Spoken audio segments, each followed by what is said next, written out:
Eu vou até dar um exemplo nosso aqui, né? Uma criançada nessa idade aí, um tempo atrás a gente teve um problema no nosso clube, das criançadas se cortarem. Foi uma moda que tava tendo da criançada se cortar.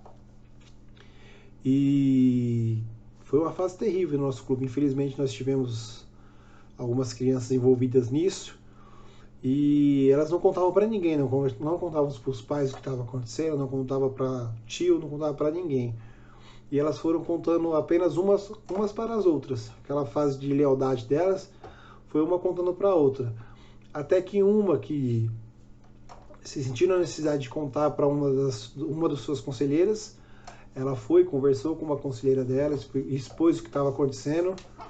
E essa conselheira ficou muito preocupada, ela na hora não soube muito como lidar com a situação, ela procurou a diretora do clube, e nós juntos conversamos com a diretoria, conversamos o que tinha acontecido, com como que a gente poderia fazer, e aí pedimos ajuda a pessoas, psicólogos, e aí conversamos entre nós, aí a gente conseguiu conversar com os pais, conseguimos conversar com as crianças, e graças a Deus, para honra e glória de Deus, essa fase se passou no clube, e no final as crianças que estavam passando por isso, aí a conselheira ficou com medo, né? Ah, mas ela nunca mais vai confiar em mim, ela nunca mais vai querer falar comigo, pelo contrário.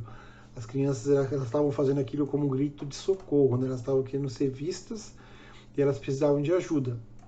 E se não fosse essa conselheira ter intervido, ter falado conosco, ter percebido as diferenças, a gente nunca ia saber o que está acontecendo. E infelizmente estava naquela fase muito alta de suicídio, daquele baleia azul, e poderia ter acontecido pior.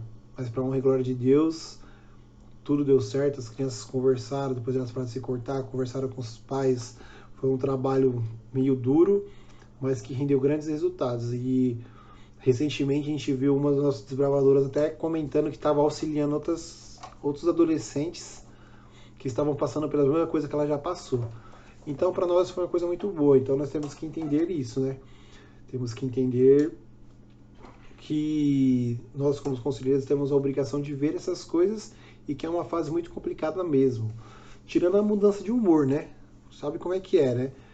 Você chega, ele tá sorrindo, dá 3 minutos, ele tá chorando, daqui a pouco ele tá com raiva de você, daqui a pouco ele tá sorrindo pra você de novo, você não entende nada. Então, desbravadores nessa idade de 13 a 15 anos, é bem complicado mesmo. Os alimentos favoritos são usados em excesso, ou seja, ele gosta de comer aquilo, só vai querer comer aquilo, e assim por diante. Ele já começa a criar uma paixão por esporte, criar uma paixão maior por coisas que possam fazer desenvolvimento físico, e isso é muito bom.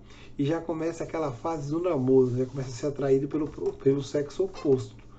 Então você tem que ter muito cuidado e ficar muito atento com isso, porque ele já não começa mais assim, os menininhos estão andando com os menininhos, mas ele já começa a ter interesse nas meninas. As meninas estão andando com as meninas, ele já começa a ter interesse com os meninos. Começa aquela fase de querer namorar, começa aquela fase de querer ter um relacionamento com o sexo oposto. E assim, é muito complicado, você tem que saber orientá-los.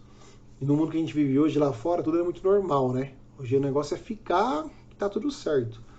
E é muito complicado você colocar na cabeça do seu pré-adolescente que isso não é o certo.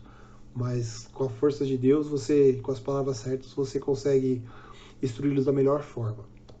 Então, fique muito atento com isso, né? Principalmente se você vê aquele menininho muito com aquela menininha, se você vê muito, você fique bastante atento para que algo ruim não possa acontecer no seu clube aí, né? Então você tem que orientar sem barrar também, né? Você tem que fazer com que eles tenham um vínculo, que eles interajam entre eles, mas de uma forma saudável. Então fique muito atento com isso, tá bom? Não durma porque essa molecada de 15 anos dá nó muito fácil em vocês, viu? A molecada tá muito esperta, muito malandra e é bem complicado, mas tenho certeza que se você abrir bem os olhos e ter bastante atenção, você vai facilmente conseguir controlar eles, né? Suas características espirituais são influenciadas pela atitude do grupo, ou seja, se o grupo todo tá forte, se o grupo todo tá lá, vamos orar, vamos fazer vigília, vamos fazer aquilo, tá todo mundo firme. Agora se um falar, mas eu não quero, mas será que compensa mesmo ir para a igreja, será que compensa mesmo ir para o clube? Pronto, um vai tirando o outro. Então você tem que sempre estar levantando a peteca de todos os lados, você tem que estar sempre tentando fazer com que todos estejam firmes. 13 anos É o segundo maior número de é o segundo melhor idade de batismo aí. Então dá para investir também nisso. Fase de começar a definir suas missões futuras. Eles já começam a planejar suas coisas futuras. E eles enfrentam muito conflito entre eles mesmos de consciência. Eles começam a se questionar, eles começam a querer saber se aquilo é o correto, se aquilo não é o correto. Então é uma fase muito difícil. Mas uma fase muito boa também. Você pode colocar eles para fazer trabalho junto com o Ministério Jovem. Ainda está no Ministério dos Adolescentes, mas já começa a trabalhar com os adolescentes, já para se engajar nos jovens. Então tem uma missão Caleb para eles aí. Tem bastante coisa que você já pode estar introduzindo para eles, né?